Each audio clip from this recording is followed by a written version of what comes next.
பிரைசலால் 466 தியான பகுதி என்னாகமம் 15ஆம் அதிகாரம் மற்றும் 16ஆம் அதிகாரம். 15ஆம் அதிகாரத்தை வாசிப்போமானால் அதில் கர்த்தர் மோசேயை நோக்கி, இஸ்ரவேல் ஜனங்கள் கானான் தேசத்துக்கு சென்றவுடன் அவர்கள் பலி செலுத்த வந்தால் அந்த பலியோடு கூட 10 ஒரு பங்கு எண்ணெயும் பிசைந்த மாவினால் செய்யப்பட்ட போஜன பலியும் செலுத்த வேண்டுமாம். இதை காண்பிக்கிறது என்றால் பலி என்பது பாடுவதையும் கர்த்தரை ஆராதிப்பதையும் காண்பிக்கிறது. ஆண்டவரை ஆராதிக்கிற நாம் அந்த ஆராதனை ஊடாக கர்த்தருடைய நாமத்தை துதிக்கிறவர்களாக காணப்பட வேண்டும். இந்த அநேக கிறிஸ்தவர்கள் பாடலை பாடுவார்கள், பாடல் பாடுவதை விரும்புவார்கள். ஆனால் ஆண்டவருடைய நாமத்தை துதிப்பதையும் ஸ்தோத்தரிப்பதையும் அநேக தங்கள் வாழ்க்கையில் செய்வதில்லை. நாம் பாடுவது ஆராதிப்பது கர்த்தருக்கு உகந்த ஒரு ஆராதனை. ஆனால் அந்த ஆராதனையில் அந்த பாடுகிற வேளையில் நாம் ஆண்டவரை துதிப்பதையும் ஸ்தோத்தரிப்பதையும் வழக்கமாக வைத்துக் கொள்ள வேண்டும் என்பதை இவைகள் காண்பிக்கின்றன. எனவே நாம் ஆண்டவரை பாடுவதை போல அவருடைய நாமத்தை, அவருடைய மகத்துவங்களை, அவர் செய்த வல்லமையான செயலை நினைத்து அவரை துதிக்கிறவர்களாகவும் காணப்பட வேண்டும்.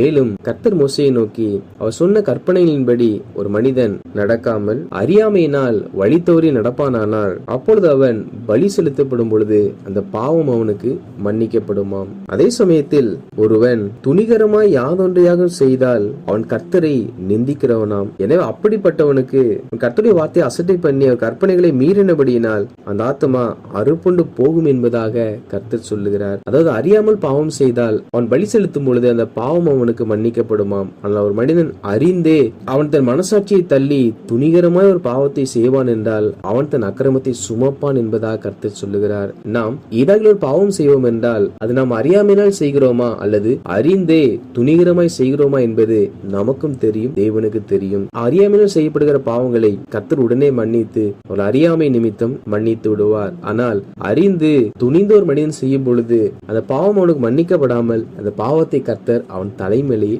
சுமத்தி விடுகிறார். எனவே தேவ ஜனங்களாகிய நாம் பாவத்திற்கு விலகி இருப்பது மிக அவசியமாகும். காரணம் என்னவென்றால் அந்த நாட்களில் இஸ்ரவேலில் உள்ள ஒருவன் ஓய்வு நாள் ஆகிய 7ஆம் நாளில் விறகுகளை புரக்கிக் கொண்டிருந்தான். அப்பொழுது இஸ்ரவேல் ஜனங்களை அவனை கையும் களமாக பிடித்து மோசேயிடத்தில் கொண்டு வந்தார்கள். அப்பொழுது மோசே கர்த்தரிடத்தில் விசாரித்த பொழுது கர்த்தர் மோசேயை நோக்கி அந்த மனிதன் நிச்சயமாய் கொல்லப்பட வேண்டும் என்பதாக கட்டளையிட்டார். காரணம் ஓய்வு நாள் பணி செய்யக்கூடாது என்பதை அவர்களுடைய பிரதான கட்டளையாகும். ஓய்வு நாளை அவர்கள் அதிகதிகம் முக்கியத்துவப்படுத்தி அதை அனுசரித்து வந்தார்கள். கர்த்தர் சொல்லியும் அந்த வார்த்தைகளை அவன் அலட்சியம் பண்ணினது நிமித்தமாக அவனை கல்லெறிந்து கொள்ள வேண்டும் என்று கர்த்தர் சொன்னார். இஸ்ரவேல் ஜனங்கள் அதன்படியே அவனை கல்லெறிந்து கொன்றார்கள். மேலும் கர்த்தர் இஸ்ரவேல் புத்திரர் தங்கள் வஸ்திரங்களின் ஓரங்களில் ஒரு தொங்கலை உண்டாக்க வேண்டும், அந்த தொங்கலிலே இளநீல நாடாவை கட்ட வேண்டும் என்பதாகவும் சொன்னார். காரணம் என்னவென்றால் இவர்கள் அதை பார்க்கும் பொழுதெல்லாம் தங்கள் இருதயத்துக்கும் தங்கள் கண்களுக்கும் ஏற்று நடந்து பாவம் செய்யாமல் கர்த்தரின் கற்பனைகளை நினைத்துக் கொண்டு அதன்படி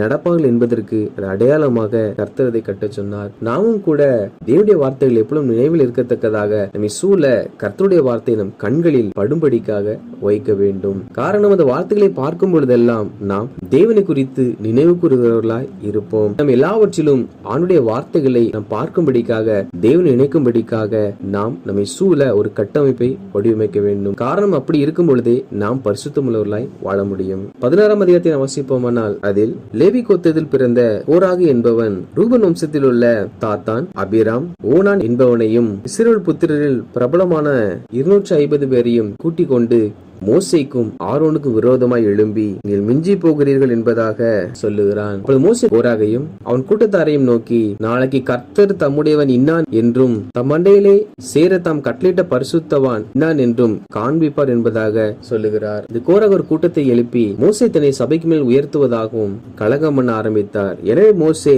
கர்த்தர் யார் தம்முடையவர் என்பதை அவர் காண்பிப்பார் என்பதாக சொன்னார். எப்படி என்றால் நாளைக்கு தேவ சமூகத்தில் தூபவர்க்கம் இட வேண்டும். அப்பொழுது கர்த்தர் எவனை தெரிந்து கொள்ளுகிறாரோ அவனை பரிசுத்தவான் என்பதாக சொல்லுகிறார். மனிதனுடைய தெரிந்து கொள்ளுதல் என்பது பிரபலத்தையும் கைபலனையும் ஞானத்தையும் வைத்து உண்டாயிருக்கும். ஆனால் தேவனுடைய தெரிந்து கொள்ளுதல் என்பது இதன் அடிப்படையில் இல்லாமல் அவர் தம்முடைய அனாதி தீர்மானத்தின்படியே எல்லாவற்றையும் தெரிந்து கொள்ளுகிறார். இவர்கள் ஏன் இப்பொழுது இந்த கலகம் செய்கிறார்கள் என்றால் மோசே அவர்களை நோக்கி, ஆண்டவராகிய கர்த்தர் இந்த வாசஸ்தலத்தின் பணிகளை செய்ய இஸ்ரவேல் ஜனங்களிலிருந்து உங்களை பிரித்தெடுத்தும் இப்பொழுது ஆசாரிய பட்டத்தை தேடுகிறீர்களோ என்பதாக மோசே சொல்லுகிறார். அப்படி என்றால் இந்த கோராகு ஆரோன் பெற்ற அந்த ஆசாரிய பட்டத்தை தான் பெற வேண்டும் என்று பொறாமைப்பட்டு அது நிமித்தமே தனக்கென்று சில பிரபலமானவர்களை கூட்டிக் கொண்டு மோசேக்கு விரோதமாய் ஆரோனுக்கு விரோதமாய் செயல்படுகிறவராய் இருந்தார். நாம் நம்முடைய உயர்வுக்காக ஜெபிக்கலாம், ஆனால் ஒரு நாளும் பிறருடைய இடத்தை நாம் பெற்றுக்கொள்ள வேண்டும் என்று அபகரித்துக் கொள்ள வேண்டும் என்று தேவனை நோக்கி ஜெபிக்க கூடாது. அது தேவனுடைய பார்வையில் பொறாமை என்பதாகவே பார்க்கப்படும்.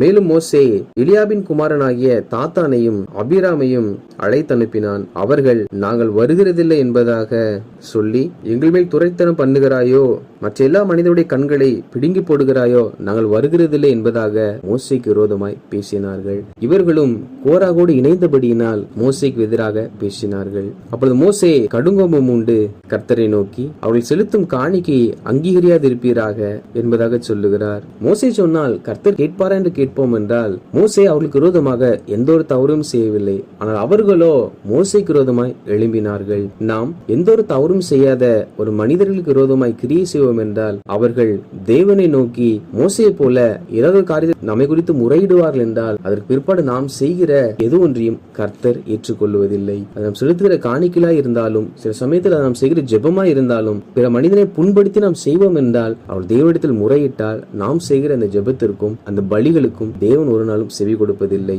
மேலும் மறுநாளே கோராகின் கூட்டத்தாரும் ஆரோனும் அவர்கள் தூபகலசங்களை எடுத்துக்கொண்டு தேவ சமூகத்தில் வந்தார்கள். அப்பொழுது கர்த்தருடைய மகிமை சபைக்கெல்லாம் காணப்பட்டது.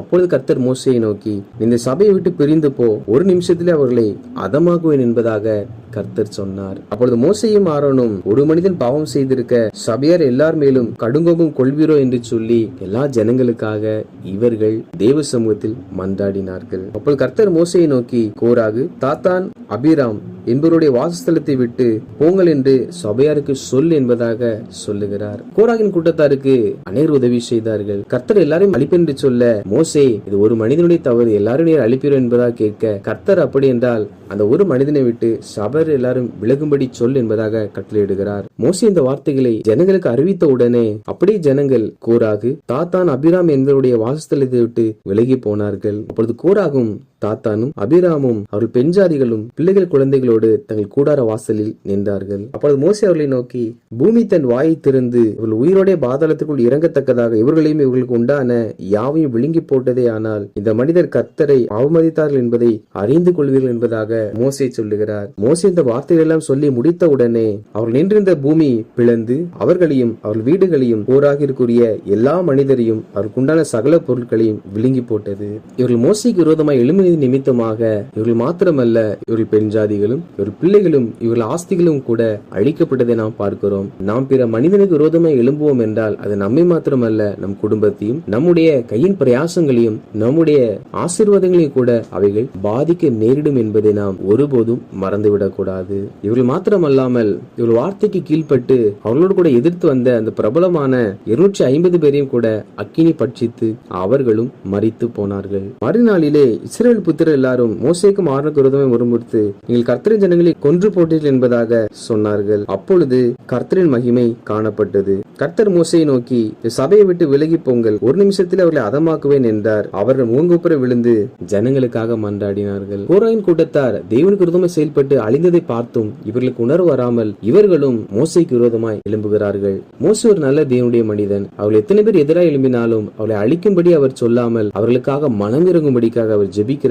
ஒரு மனிதனாகவே காணப்பட்டார். அப்பொழுது மோசே ஆரோனை நோக்கி தூபவர்க்கத்தை எடுத்து பாவ நிவர்த்தி செய்யும்படி சொல்லுகிறார். மோசே சொன்னபடியே ஆரோன் செய்து ஜனங்களில் செத்தவர்களுக்கும் உயிரோடு இருக்கிறவர்களுக்கும் நடுவே போய் நின்றார். அப்பொழுது வாதையானது நிறுத்தப்பட்டது.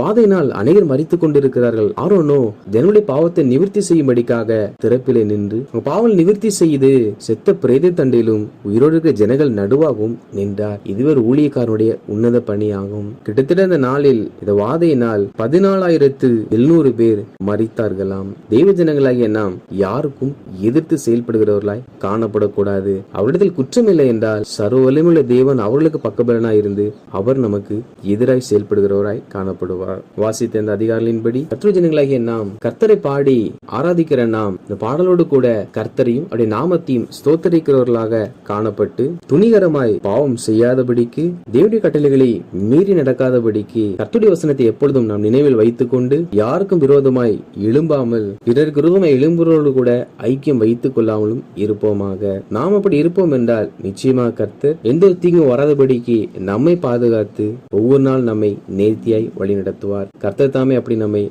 எந்த இக்கட்டிலும் நாம் சிக்கிக் கொள்ளாதபடிக்கு காப்பாராக. ஆமேன்.